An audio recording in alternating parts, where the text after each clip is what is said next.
Olá, alunos da EJA, quinta etapa, sejam bem-vindos a mais um momento de língua portuguesa. Eu sou o professor Rodrigo Ribeiro, ministrante deste componente.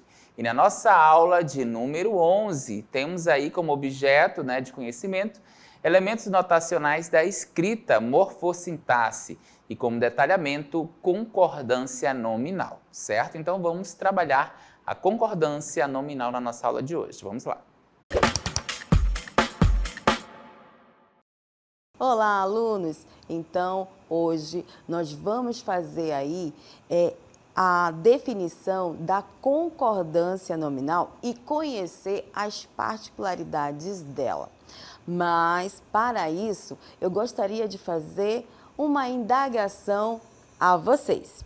E a pergunta é o seguinte: vocês já conheceram as classes gramaticais que representam os nomes na língua portuguesa? Se não, não se preocupem, nós vamos conhecer hoje. Caso já tenham conhecimento, nós vamos aprofundar essas classes gramaticais na concordância nominal. Para isso, nós vamos dar um passeio lá com o mercado das palavras perdidas. Então, vocês vão assistir aí ao vídeo.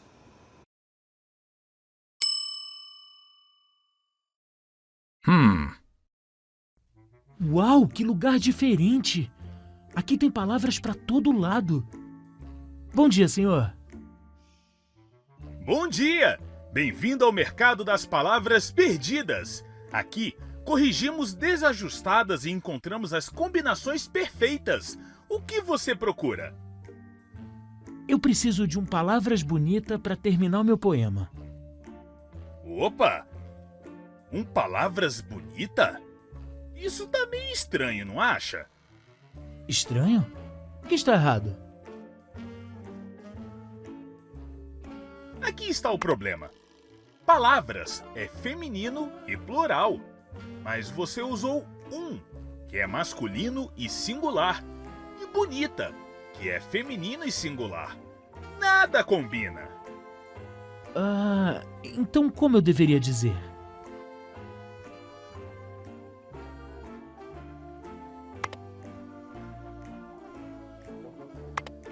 Assim, umas palavras bonitas. Agora tudo combina, feminino e plural. Aqui no mercado, tudo precisa estar em harmonia. Que bobeira minha!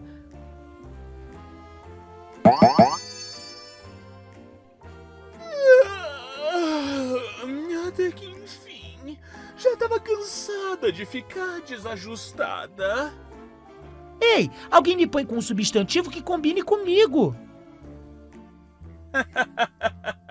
Viram só? No mundo das palavras, cada uma tem o seu par perfeito. Muito obrigado, senhor. Agora eu entendi como funciona a concordância nominal. Eu vou fazer o meu poema com muito mais cuidado. Ótimo! Volte sempre! Aqui no mercado, nossas palavras sempre combinam.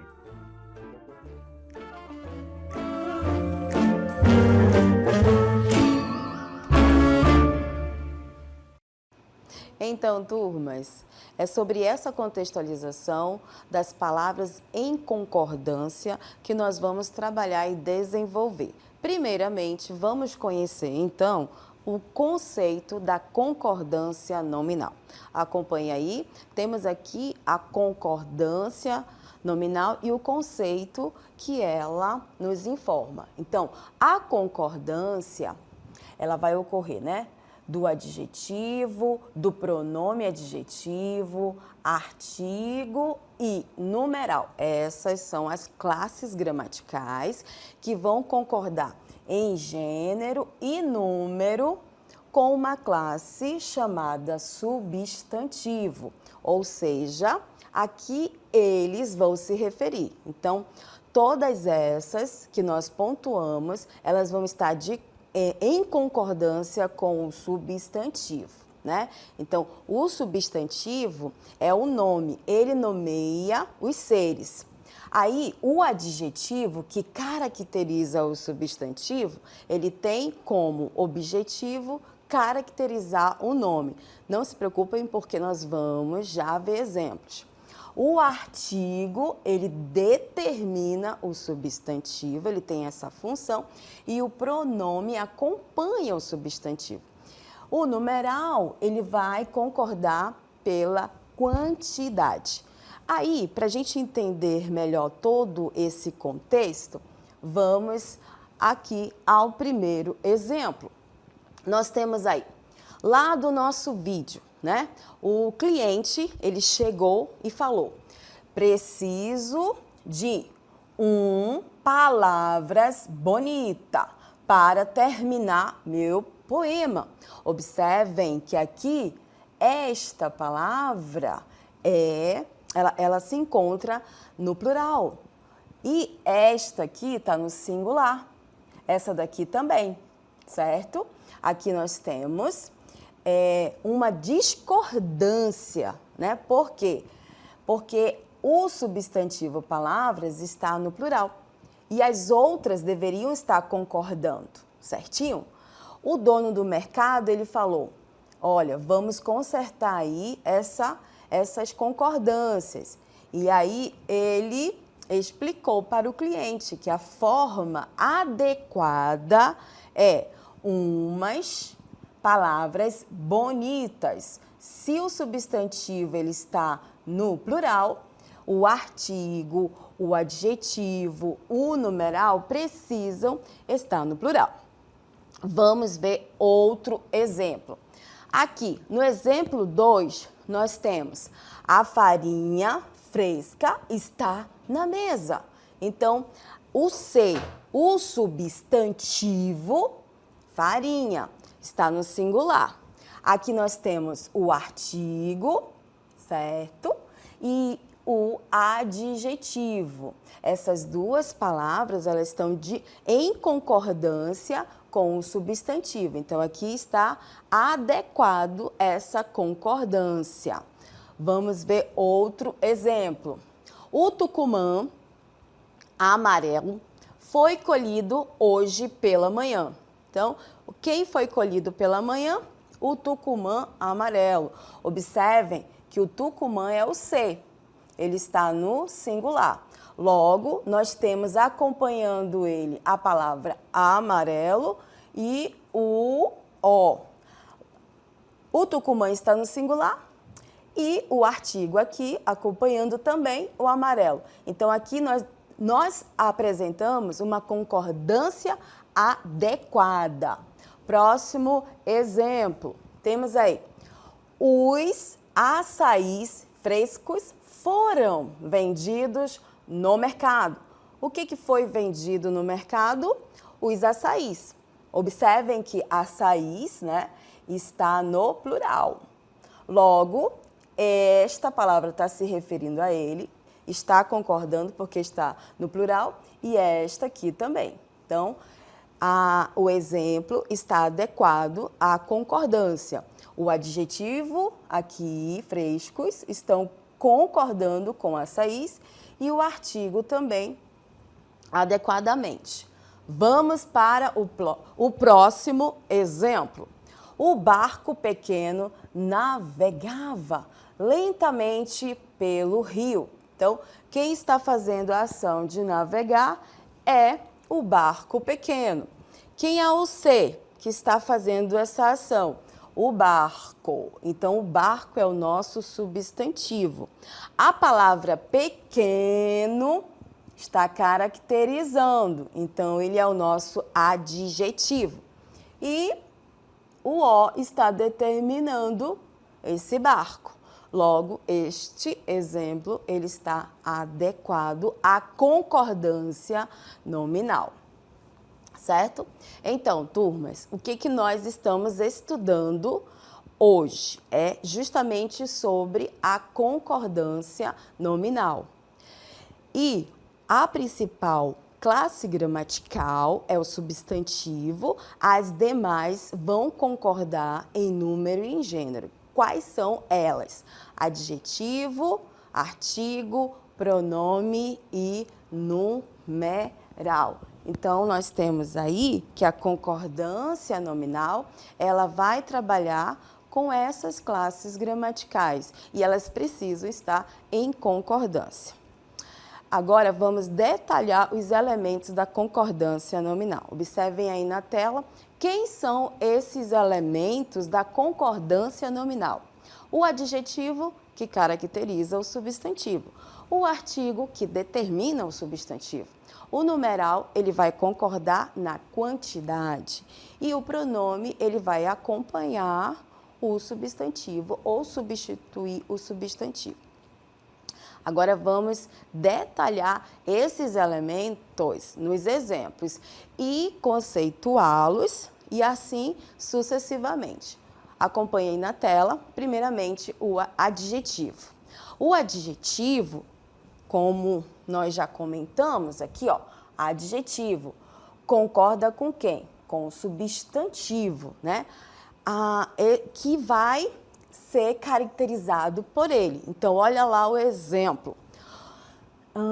O açaí gostoso.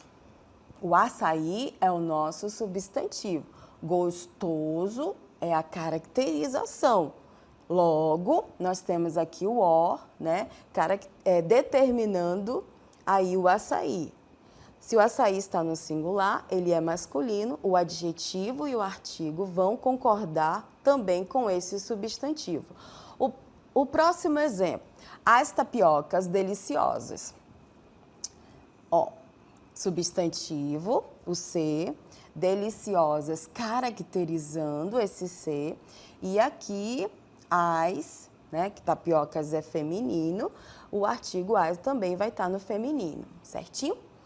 Vamos agora para o artigo. Qual é o conceito de artigo?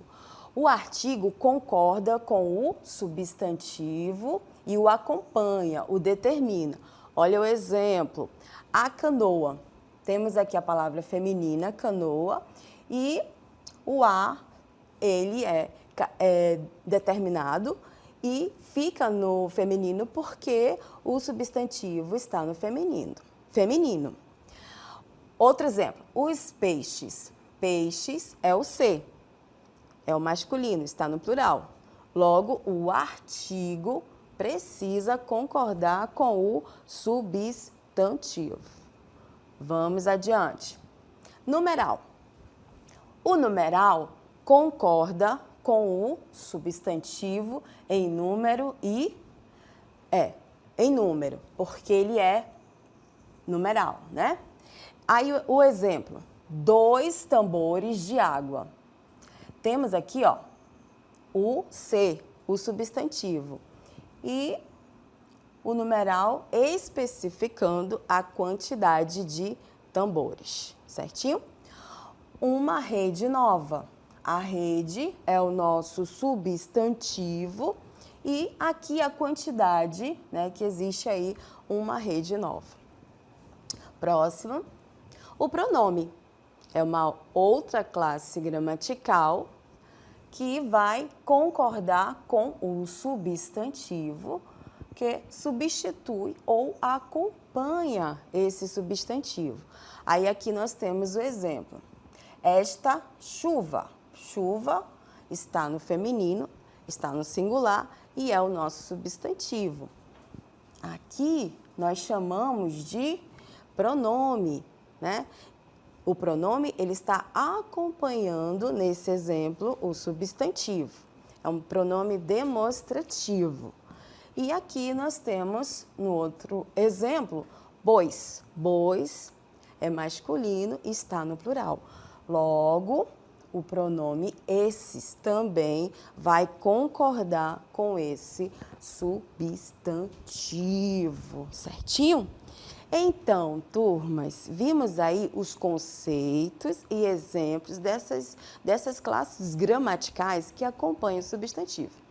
Agora, nós vamos contextualizar a concordância nominal, mas antes disso, vocês vão assistir a um vídeo que fala sobre um conto do nosso grande poeta Machado de Assis. Era uma vez uma casa elegante uma agulha orgulhosa e um novelo de linha que viviam discutindo quem tinha mais valor. Por que está você com esse ar toda cheia de si, fingindo que é importante? Cada um tem seu papel. Preocupe-se com o seu e deixe o meu. Eu faço o trabalho mais difícil, eu furo o pano, mas eu dou forma aos vestidos. A costureira, alheia à discussão, começou a costurar. Agulha e linha, juntas davam vida à peça mais elegante da baronesa. Ora, agulha, veja quem vai ao baile. Sou eu, fazendo parte do vestido da baronesa. E você, de volta à caixinha. Enquanto a baronesa pega o seu vestido para ir ao baile dançar entre diplomatas e ministros, a pobre agulha iria para a caixinha, triste com sua sorte.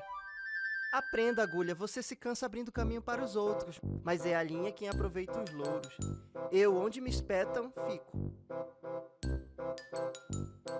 E assim, a agulha compreendeu que muitas vezes o esforço não é reconhecido, mas essencial. Esta história nos mostra que cada um tem seu papel, mas nem sempre o mérito é devidamente compartilhado. Moral da história: há quem trabalhe para brilhar e quem brilhe pelo trabalho dos outros. Então, turmas, tivemos aí uma contextualização desse conto e ele vem trazendo aí personagens, né, com atitudes, uma querendo ser melhor que a outra, né? Isso não é muito legal. Mas, enfim, eu quero contextualizar com vocês um pouquinho mais sobre esse conto do Machado de Assis. Acompanhe aí na tela.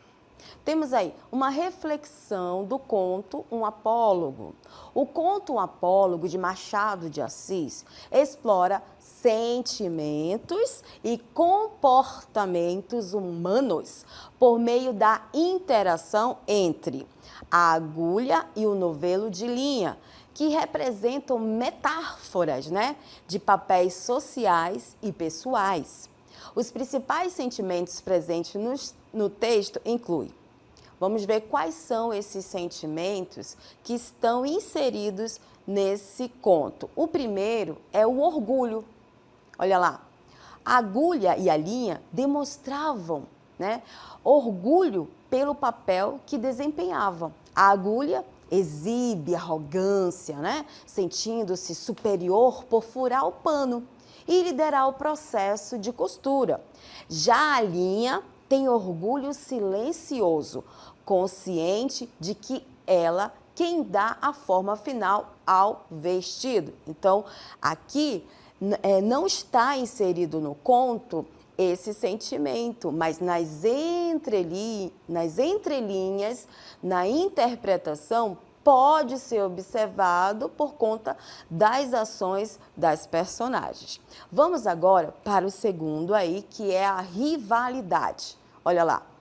Rivalidade, a discussão entre a agulha e a linha é marcada pela competitividade, em que ambas buscam validar sua importância.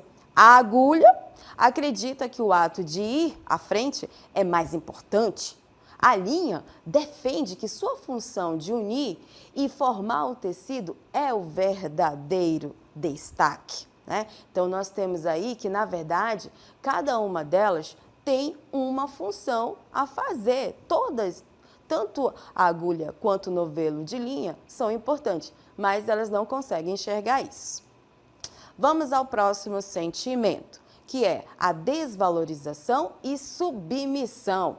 A agulha não reconhece a relevância da linha e tenta rebaixá-la.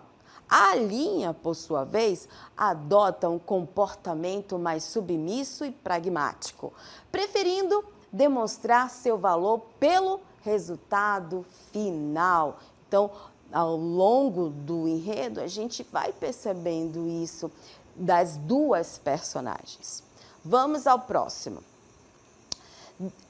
Frustração e inveja, né? Então, há também nas entrelinhas isso, né? No final, a agulha sente-se frustrada e invejosa ao perceber que, apesar de todo o esforço, é a linha que desfruta do reconhecimento e do destaque no baile, né? Então, a agulha acabou ficando aí frustrada, porque, na verdade, quem foi ao baile com a baronesa não foi ela, mas ela fez todo um trabalho. Na verdade, o trabalho era em conjunto, mas ela não enxergava isso.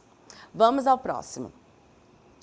Resignação e sabedoria. Resignação é você aceitar o que está acontecendo, né? As ações que estão acontecendo e seguir com a vida. Ó, o alfinete, personagem secundário, lá do finalzinho, né, já do conto, introduz uma visão sábia e melancólica ao comentar sobre a agulha. Representa a resignação diante das dinâmicas de esforço e mérito, que nem sempre são proporcionais. Vamos ao nosso próximo sentimento. Temos aí, na verdade, dois, né? É a ironia e a crítica social.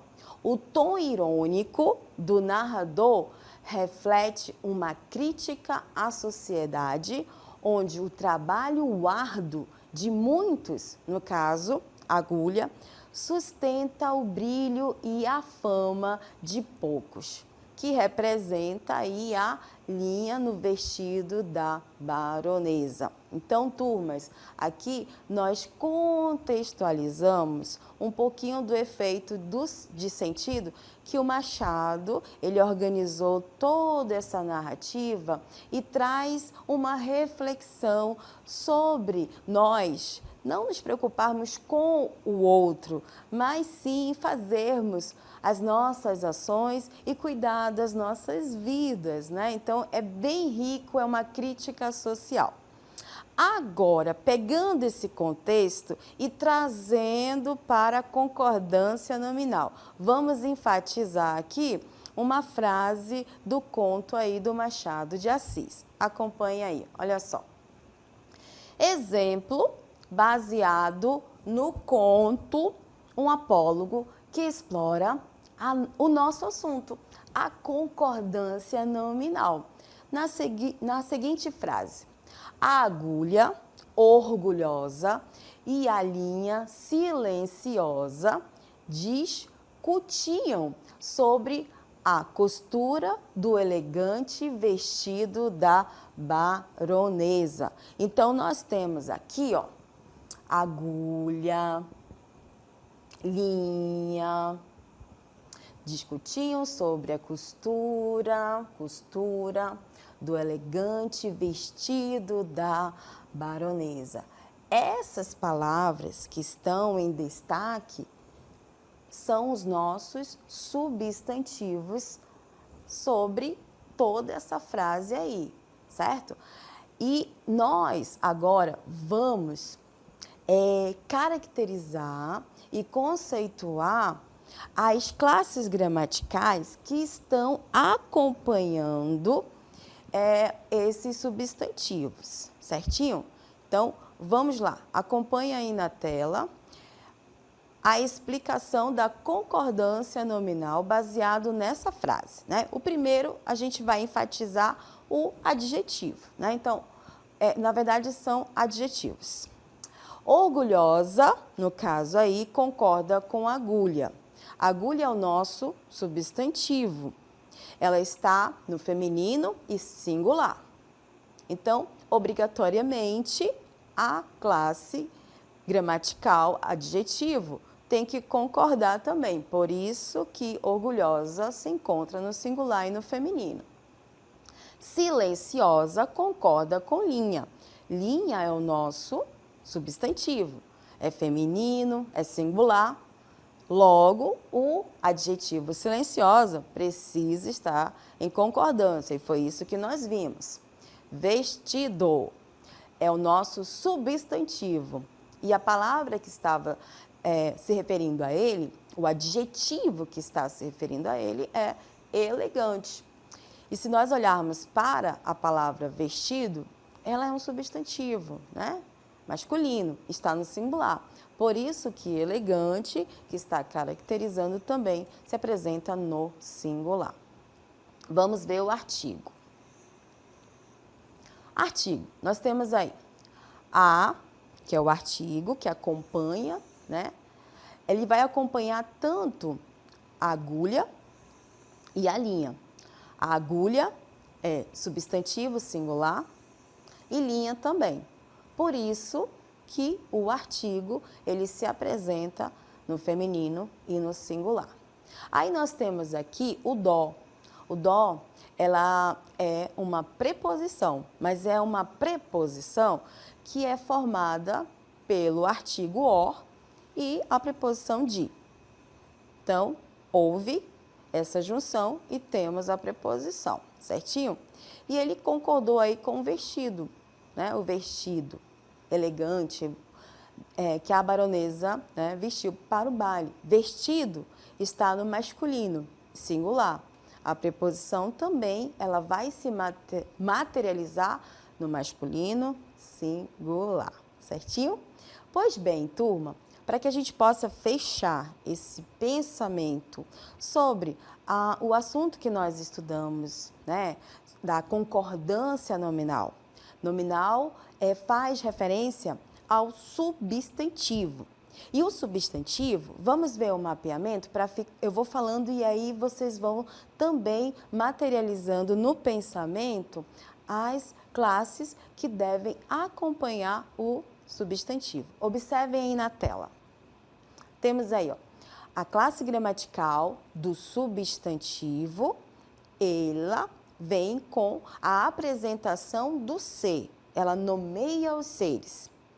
E na concordância nominal, a classe gramatical do adjetivo, que tem a função de caracterizar o substantivo, também precisa estar concordando. Se o substantivo está no singular, ele precisa estar no singular no contexto. O artigo, ele acompanha o substantivo. Se o substantivo estiver no masculino, o artigo também vai estar no masculino. O pronome, ele acompanha ou substitui o substantivo. Então, sempre eles precisam estar em concordância com o ser. E, por último, nós temos aí o numeral, que deve concordar com o substantivo na questão das quantidades, né? Certo, turma? Então, foi isso que nós desenvolvemos aí sobre a concordância nominal. Eu deixo aqui um forte abraço a todos e até a próxima!